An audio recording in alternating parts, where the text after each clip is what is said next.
This episode is brought to you by JEO Consulting Group. JEO is a full-service firm offering engineering, architecture, surveying, and planning to clients throughout the Midwest.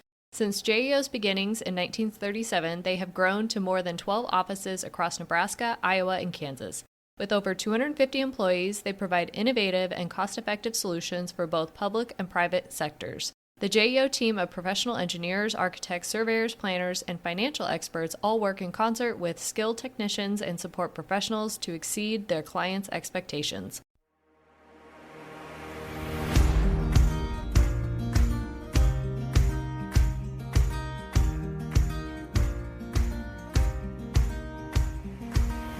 You're listening to the Booked on Planning podcast, a project of the Nebraska chapter of the American Planning Association. In each episode, we dive into how cities function by talking with authors on housing, transportation, and everything in between. Join us as we get booked on planning.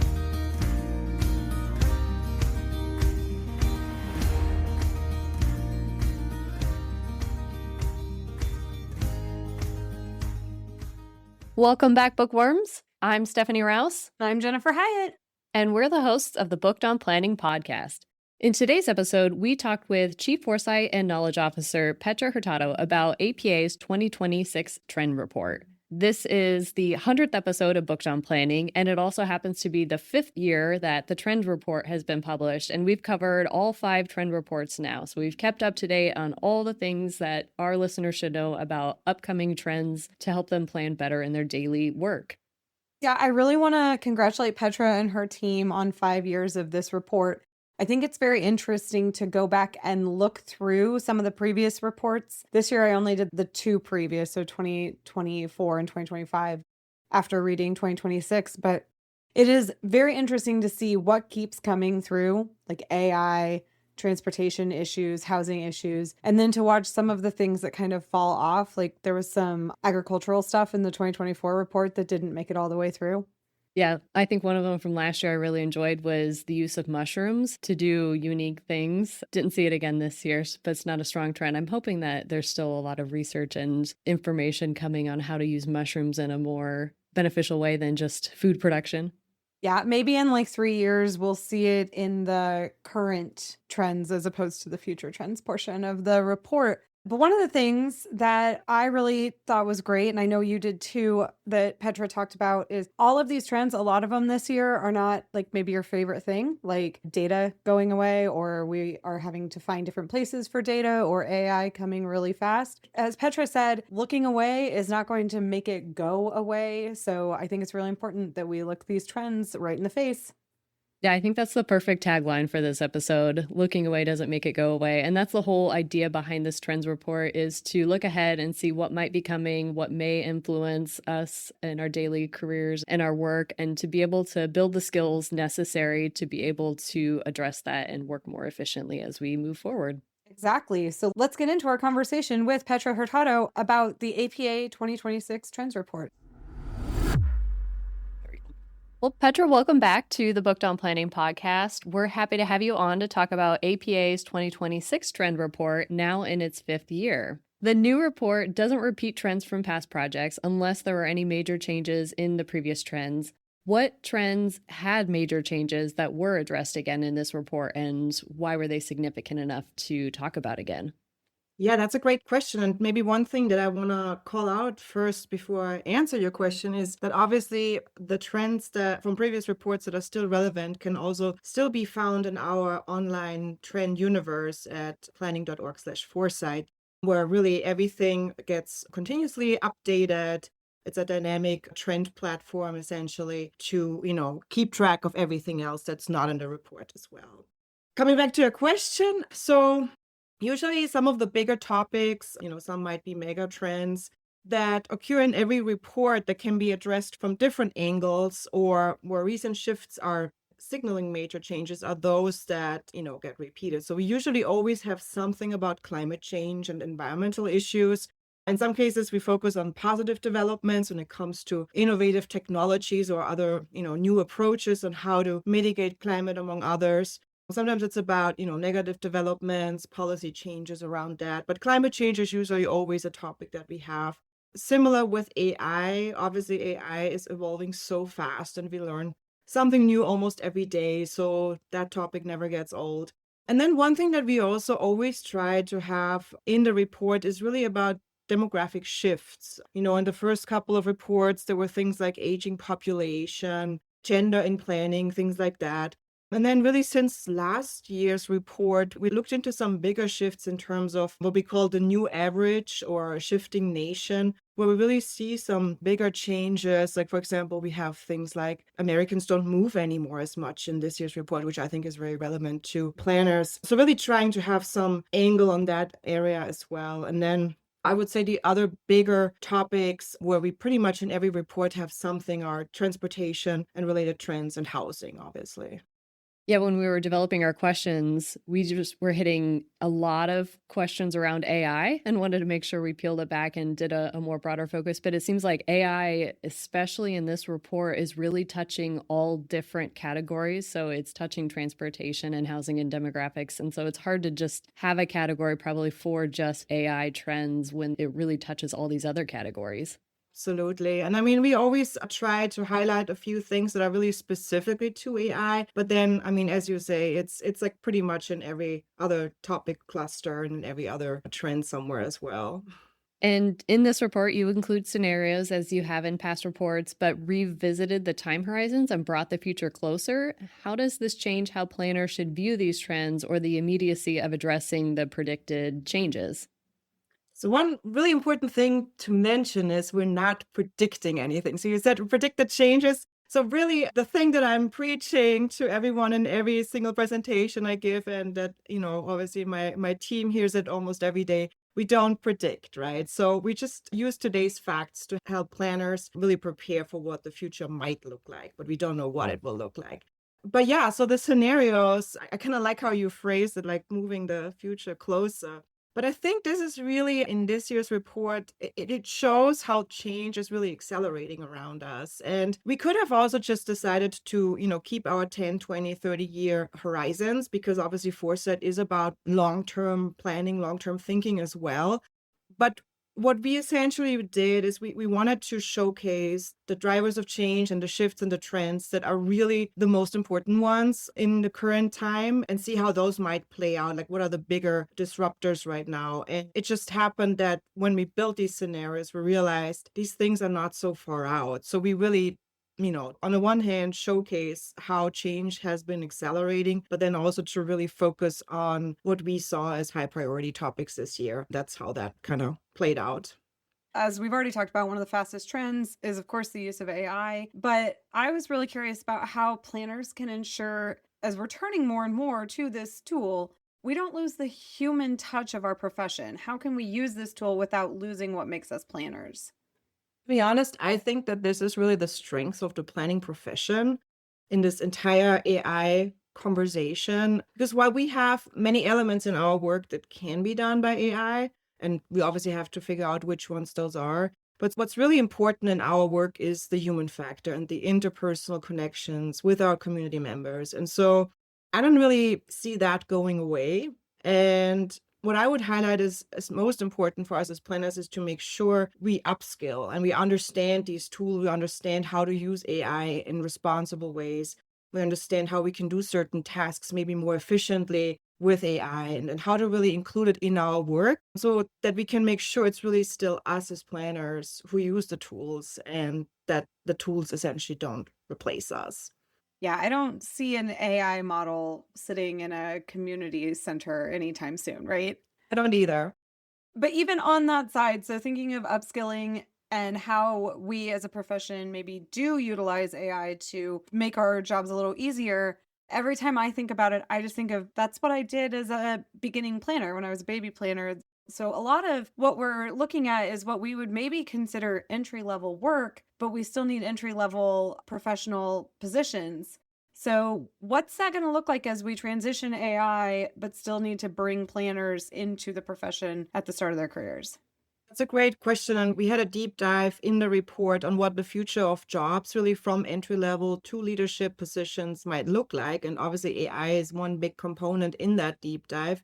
When it comes to entry level planners and also, specifically young people, not every entry level planner falls into the category of, young people, maybe under 30, but just that bigger category of entry-level planners, they can be very resourceful. And I would say they come into the profession with a completely new and different perspective than the people who have been there for a long time. So where I see a big problem in planning is that we have so many of these legacy processes and legacy approaches that really don't help us to make our communities better. And so I see a great opportunity there to really rethink what entry-level planners do and what these jobs look like, knowing that many of these usual entry-level tasks can be done by AI, to really bring in these new perspectives. And young people question things differently than we do. They look at the world in different ways. And in the end, we are planning for the future. So we want to have the future at the table when we do that work. So I think it's going to be important to create these avenues for entry-level planners to really be able to voice their opinions, to question the things that we do, and to bring in their perspectives. So I really think we should take advantage of that. And in the end, I know experience is important as well, but outside of the box thinking is just equally important. And I think combining the two can be very powerful because that's really where innovation happens. So the same, applies to, anything related to how we usually integrate entry-level people in our world of work. So for example, there's this concept of reverse mentoring, right? So I think the way entry-level positions, entry-level people need to learn from experienced people on how to do certain things. Experienced people also need to learn how, younger people or entry-level people approach the world and certain things that we do in our jobs. So I think it's a great opportunity. It's probably long overdue. And in this context, I think AI gives us this opportunity now to change it for the better. Yeah, Stephanie and I both work with students. Lincoln has the flagship University of Nebraska campus, and we work with students in our planning program. And every time I sit and talk with one of them, I just think, I didn't think about it that way. Or it's been a really long time since I've had to ask the why question because I already knew the answer. So I think that's a great point that the reverse mentorship is very real. Well, and two, just leaning on the younger generation that has picked up AI and understands it a lot better. I've attempted to use it and I can do like the very basic prompt questions, but there have been things that I know are possible, but I can't figure out how to make it do that. But I know that the next generation coming in will have learned from the ground up and will have that basic understanding and can do those kind of processes.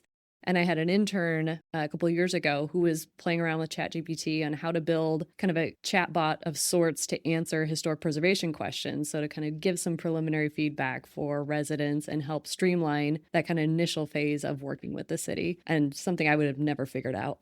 Absolutely. And they grow up with these tools, right? So it always depends on what do you grow up with? What are you used to from, what are the tools that you had at school to your disposal and all of that? And that's changing too. And even though, in some of my presentations where I mentioned, and the young people, they're all tech savvy, I did have some younger people in the audiences that would say, well, no, I'm totally against it and this, that, and the other. And I'm like, yeah, I get it, but you still have a better understanding already just by growing up with it. Yeah, even from the millennial perspective, we were the first full tech generation or native born or whatever they call us. So I really hope that we remember what we went through and we just accept and embrace the younger people and not be like, well, I'm not going to learn how to convert a PDF. That seems ridiculous. Right. So one of the newer trends in this report was around major shifts in federal policy in all areas of planning, which is something that definitely touched every aspect of my work this last year. And I know tons of other planners that are really tracking this closely because it's impacting their work as well. How can we put these short-term actions into a longer-term context? Yeah, that's also great. All of your questions are great. This is why this is my favorite podcast. Maybe one thing also to clarify, we call it a trend report, but a lot of the things in here are really drivers of change or signals, right? So especially when it comes to these policy changes, right now I would just call them signals. And obviously what they signal to us is that there's an obvious shift on the horizon in terms of how these things will play out if there's no support for continuing the path forward from the government. But at the same time, we also can't put all cards on those shifts right now, because they might change again in a matter of 4 years, right? And I think that this has really been one of the big challenges in planning in recent years, that maybe even decades at this point, we're dealing with these political extremes, and the extremes are changing almost every 4 years, right? And it's not that we just move from one administration to the next. It's like either administration looks at a complete different viewpoint on how to, approach certain things. So that's really what's been challenging to planning. And I would add a third layer to this, and that is that in addition to these, political changes that have their cycles, we also have technological innovation cycles now joining our world of timeframes, right? And so on the one hand, we need to make long-term plans. We have 4-year election cycles, and then we have technology, changing almost on a daily basis. And how can we as planners work with an environment like this? And so I think an important lesson learned here is really to find alternative ways on how we do certain things. I think we have been too reliant on legacy programs and legacy ways of doing things. And so, for example, as planners, what's definitely important is to diversify, for example, where we take our funding from to guarantee that these projects actually can be implemented. And a great example for that is really the city of Detroit. Last year, we recorded at APA a podcast with the planning director from Detroit, Alexa Bush. And she gave some great examples of how Detroit actually came out of the crisis that they had a few years ago by diversifying funding sources. And now in today's world, this is really an advantage for them because they are not as depending on the federal government. And then there's obviously many other things related to policies where it really comes down to how we as planners communicate certain things to our community members, be it, climate change and other things that can be phrased differently if it's something that, leads to political conflict or discussions in a meeting that might not lead to what we want the meeting to get to. Yeah, one of those major shifts, of course, is how data is being collected. And unfortunately, we might just have a 4-year shift in policy, but data collection is forever. We can't go back and fix what we did not get this year or we did not get last year. So how should planners be thinking about that and looking for new and importantly accurate data to base our decisions on? Yeah, some of these data sets are now published elsewhere, mostly on websites of different nonprofits. We published an article on this a few months ago with some of the links of where some of that data lives now, so that can also be found on planning.org. But obviously, I mean, this is a very serious issue. If data that used to come from what used to be a trusted source now comes from maybe a private entity or some organization that might sound trustworthy, but you don't actually know the background and all of that. So that's obviously always questionable. And I mean, this is certainly a topic that APA will have to dive deeper into and make sure we can support planners on this issue. What is the data that's really essential to planning? Where does it live now? Who's collecting it? Where does it come from? Is it trustworthy?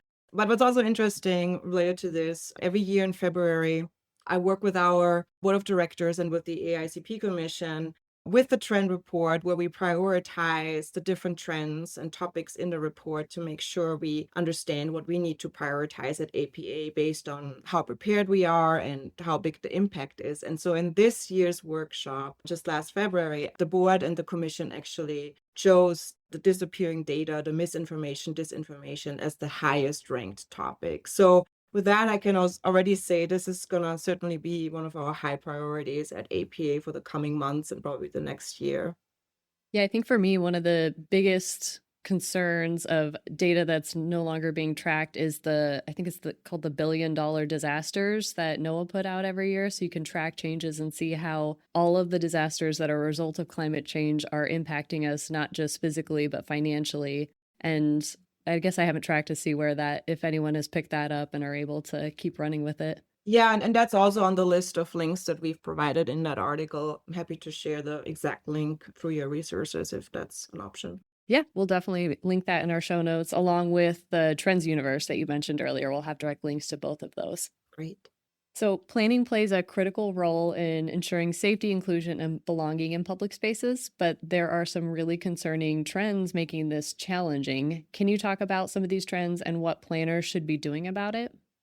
Yeah, this is really a difficult one, like so many, I guess, in this year's report. There's been a lot going on, and things really range from things that might not be trends yet, like ICE rates, for example, in certain communities across the country, but also to things that really have developed into trends like harassment of members of the LGBTQ plus community, decreasing support of DEI efforts from the corporate world, among others, which some of those have actually already started a few years ago, specifically the decreasing support for DEI in the corporate world. According to the data that we found, that has already started to drop in 2023. So my guess is that not all of these developments will have a suitable planning solution, but we will have to find ways to safely do our work in this environment, right? And still be able to achieve the goals that we have as planners, where creating inclusive and equitable communities is one of. But so, for example, one solution that we had suggested to ensure that people can still participate in community meetings in a safe way is to, for example, provide hybrid or fully online options, so that way people can join from wherever they feel there's a safe space for them, but can still be part of it, right? So that's important to make sure that people can still participate in the process. And then other developments that we talk about in the report really relate to bigger societal changes, potentially even shifts of value systems in the country, and also sometimes related to generational differences. And of course, the important thing for planners, first of all, is to understand these better so that we can respond to really the root cause of those and not necessarily just in a superficial way. So I don't have the solution here right now, but I think really learning and listening and understanding what's going on in our communities and why that is happening is really probably the most important first step there. Misinformation is easily also spreading faster than it ever has before. So, how should planners utilize the communication tools that we specialize in to engage in trust building and combat this misinformation in their communities? That's probably the $1 million question, right? I mean, I would say being transparent about where data comes from is obviously always a first step here. But I think what will become equally important in this context is really related to what we talked about in the beginning of the podcast, and that is the human factor of planning. So, really, this real world connections between people, because especially when we plan on the local level, at this point, you might not be able to tell an AI deepfake from a real video, right? It's getting more and more difficult, but you can understand what's going on in your community through shared experiences, through social connections, and by simply talking and listening with and to people face to face, right? So I would say that's one of those pieces where I think the human factor of planning is going to get more and more important the more we use AI and other tools that make it just more blurry what is real and what not. I think that goes back to the young planners too, because we get asked this question at mentorship events with a program that we're helping with, and they're always wanting to know, what skills do I need coming out of school? And I think for young planners, it would be those soft skills, the communication and being able to listen and digest information and respond in a thoughtful way versus just sitting at a computer doing data. It's going to be more and more important to be out in communities and engaging with residents. Right. And a lot of the, conclusions that we draw from the report ourselves is really to also understand what are some of these skills that planners will need in the future, really from all career stages. We talked about entry-level planners earlier. They might need other skills to get started than, a planner in leadership or otherwise. What I also find really interesting from what we found in some of our research here is that especially the combination of soft skills and tech skills is becoming more and more important, especially in the light of, AI agents becoming a thing now too. And really this question, how do you manage a team that is really hybrid between humans and AI agents? So you kind of need to understand the technology. You need to be able to communicate with your team and need to be able to combine both of these worlds, right? So it's very interesting how complex these things are becoming. For sure. And you kind of started answering this question, but you state at the beginning of the report that one of the goals is to inform planners of new skills they should develop and tools that are worth trying. Based on this year's trend, are there some skills or tools planners should be developing? Absolutely. And that's why APA has the upskilling program where we really focus on some of the skill needs that we identify through this foresight work. And yeah, I mean, as I mentioned, I mean, there's obviously tech skills. Many of them are related to responsible use of AI, but there's obviously also others. When it comes to human skills, I mean, related to many things that we just talked about in the podcast, listening, conflict management, those kind of skills are becoming more and more important, especially in a polarized world. But then ultimately, I would really say knowing how to combine the two will be the most important thing in the future. So, the word of the year for the trend is uncertainty. And I certainly feel uncertainty every day in my life moving forward right now with planning. But I think that that could potentially be a superpower. So, how can planners take that uncertainty and use it to our advantage? I would say that the future won't be shaped by certainty, right? It will need a combination of uncertainty and curiosity. And I think that's what we need as planners. I think the most important thing here is really to have our eyes and ears open and to keep an open mind as well. And what I mean with that is we have to watch and listen constantly what's happening around us, which is really what we do when we develop the trend report. And that's why we see it as a tool for planners, something that they can use if they don't have the time to constantly watch and listen, right? So that's something that we provide to, make it possible to do that. And then the second thing, and that's really on all of us, is really to look at these things in neutral ways. There's a lot of things in the trend report that one might say, I don't like it, right? But looking away is not going to make it go away. And so that's really the main point, that we need to acknowledge that these things are happening. And only by doing that, we can start preparing for them. And if we don't like them, then we can find ways to prepare for them. So we maybe can prevent them or find ways to avoid them. But again, looking away is not going to make them go away. And one thing that was really an interesting example for us was when we started talking about urban air mobility at APA, and suddenly we got emails from some members saying, hey, why are you guys talking about flying taxis? Are you going crazy, or what's going on? But in the end, there are several pilots, and some of these, flying taxis, if you want to call them, are operational already in different countries around the world. And so this is really happening. And it's on us as planners, if we learn about them, inform ourselves about what does it actually mean, how does it relate to my community, and what can I do if I don't want them to be in my community, right? So I think that's really the important thing, to use this uncertainty, combine it with curiosity, and use that to really shape the future in a way that it creates positive outcomes for everyone.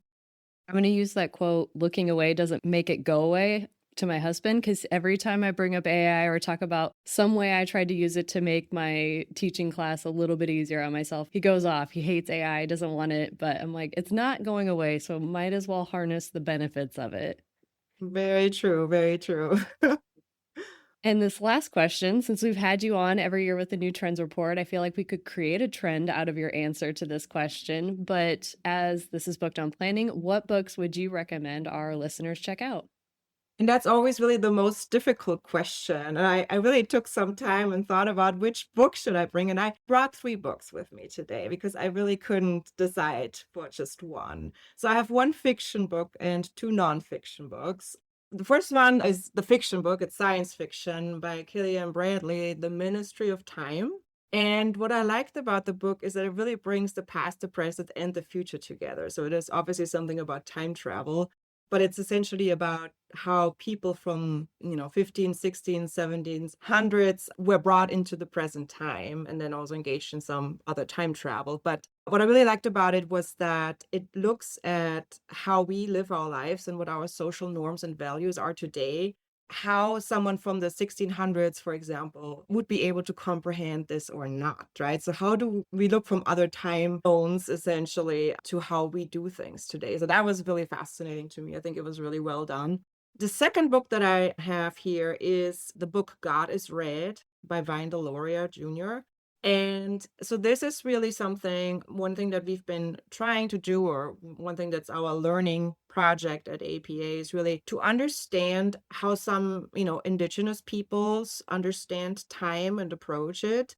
Specifically, because when we look at long-term thinking and long-term planning, there's different thoughts of how far in the future we need to go, but I always find it fascinating, especially from the sustainability standpoint, and how do we include, future generations. And so obviously there's a lot that we can learn from indigenous people, but I think that work essentially is currently getting me deeper and deeper into this, because it's also very fascinating on how we look at time in different ways in different cultures. And so, for example, the Western world, if you want to call it that, really looks as time as a linear thing, versus indigenous communities and also other cultures see the time as circular. And, how would that change a foresight process if you change that perspective? So to me, that's very fascinating. And so this particular book is mostly about combining indigenous religious thinking with Christianity, which really brought the linear time concept to our world. But like just in that whole context, there's a lot of inspiration and yeah, just really interesting approach and how to look at time, which is fascinating to me.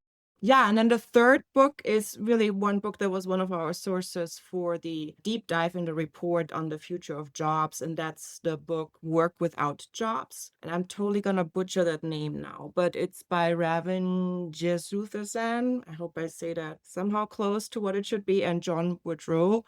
And so what's fascinating about that book is really how they look into how we need to move away from these legacy job descriptions, really try to understand the full potential of the individuals that we work with, so their talents, their interests, their skills, and how we can move to a way more productive way of working with people. And at the same time, how their motivation then also goes up because they can use their full potential and not just what's listed in a job description.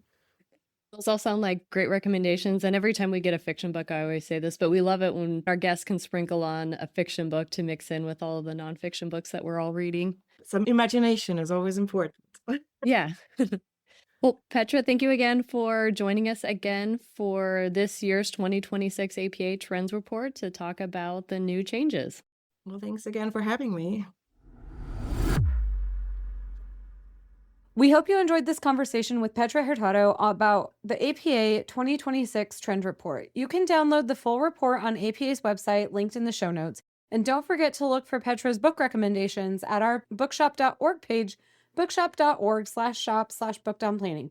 Remember to subscribe to the show wherever you listen to podcasts, and please rate, review, and share the show. Thank you for listening, and we'll talk to you next time on Booked on Planning.